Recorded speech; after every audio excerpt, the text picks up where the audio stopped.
Welcome, everyone. Maurice Fernandez from Astrologer Conference Central.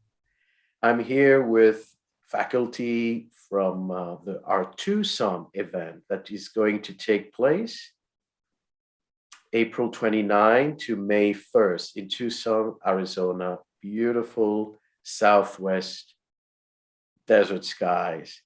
So as you know, the conference is partially online and partially on location. And the reason why we wanted to have an on-location, on-site event is not only to have the community back together and meet in person, but we chose that date specifically because of a very powerful alignment between Venus and Jupiter, which are the brightest planets after the sun and the moon, the brightest objects in the sky, and they are going to be exactly at the same degree with almost the same declination. So I'm going to share with you my screen here so you can appreciate that.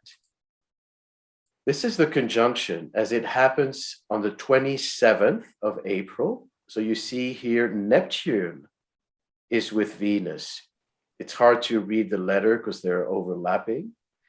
Very next to it is Jupiter. And then on the 27th, the moon is also going to be there. Then as the conference begins, Venus gets closer to Jupiter. And on the 30th, they are one light. And that happens at 4:30 in the morning. So we have planned to not only go out and watch the two planets together, but to really perform a ceremony, because the intention behind these planets is of great benevolence. So there's going to be a beautiful sky to watch. Mars is not going to be too far from it, but look at how close they are. And the next day, they're already parting. So we plan on organizing a short ceremony in the morning of the 30th, which also happens to be an eclipse day.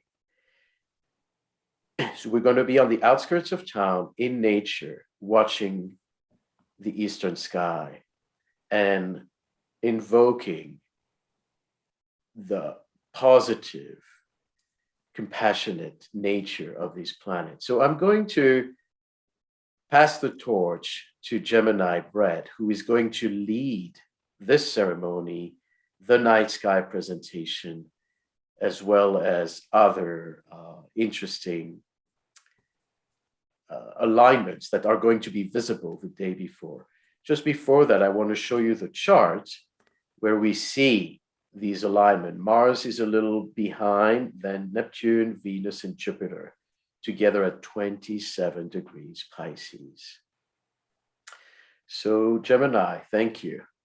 We look forward to an amazing time in the desert skies. It is my pleasure. I'm so excited for us to be gathering together again. And this hotel is great. We were there for iAstrologer some years ago now. And 2018. 2018. Wow. Sure.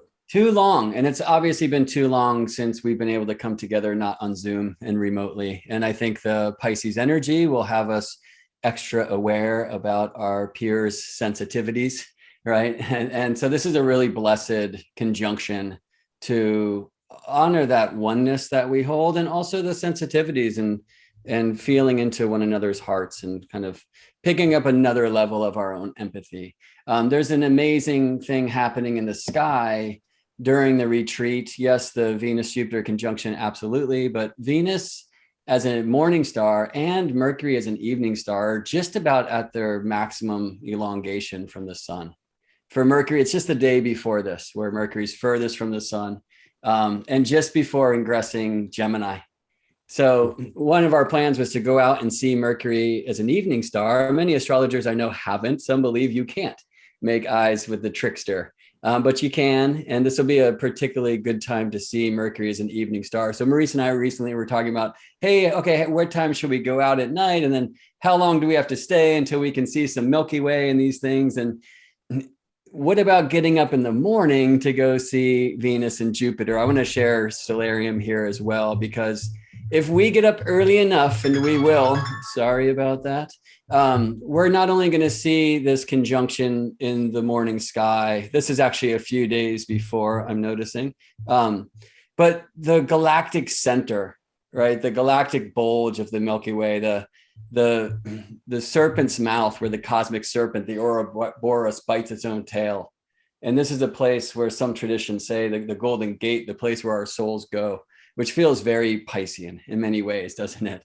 So to be out there and in ceremony, waking up early in the morning, we'll do the Mercury side of the sky at the hotel the night before.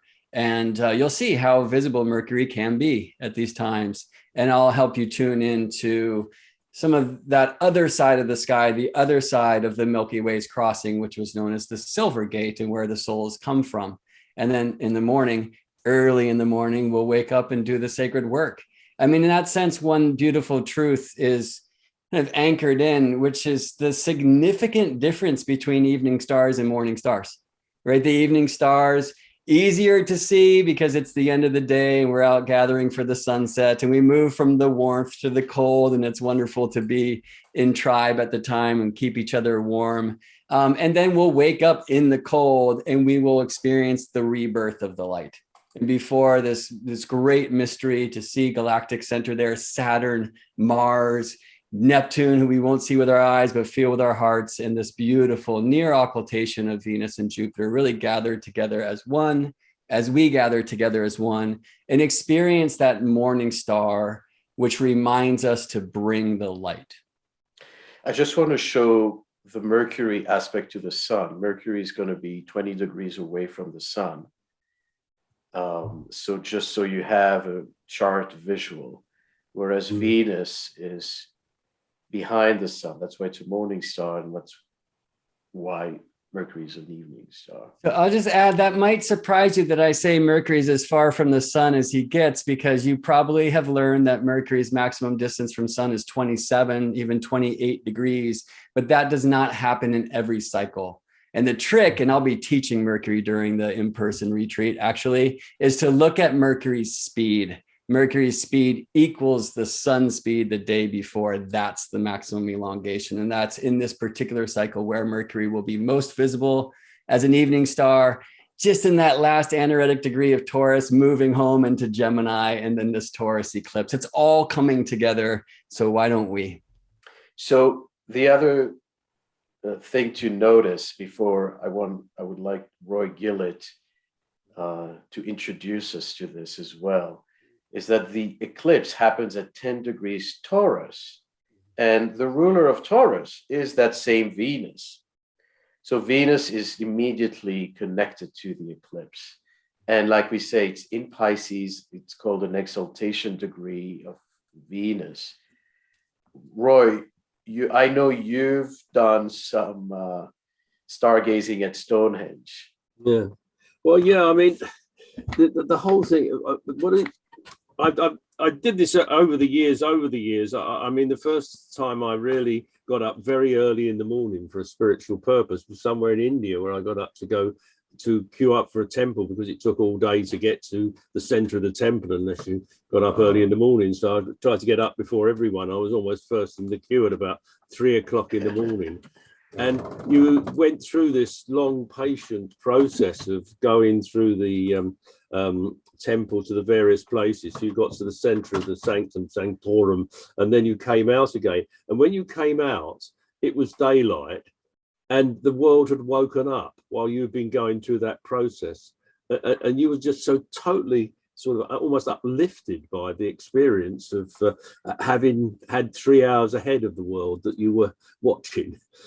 And of course, since then, I've been going to Stonehenge, part of helping to organise the access for everybody every quarter day for about 25 years now. I've only missed about 2 or 3 of the days when I've been overseas. And just to actually be there at dawn, before dawn, and see the light come. And we organised in 2018, we organised a trip from our conference there, and about 40 people came, got up early in the morning, did exactly what we're planning to do here at Tucson.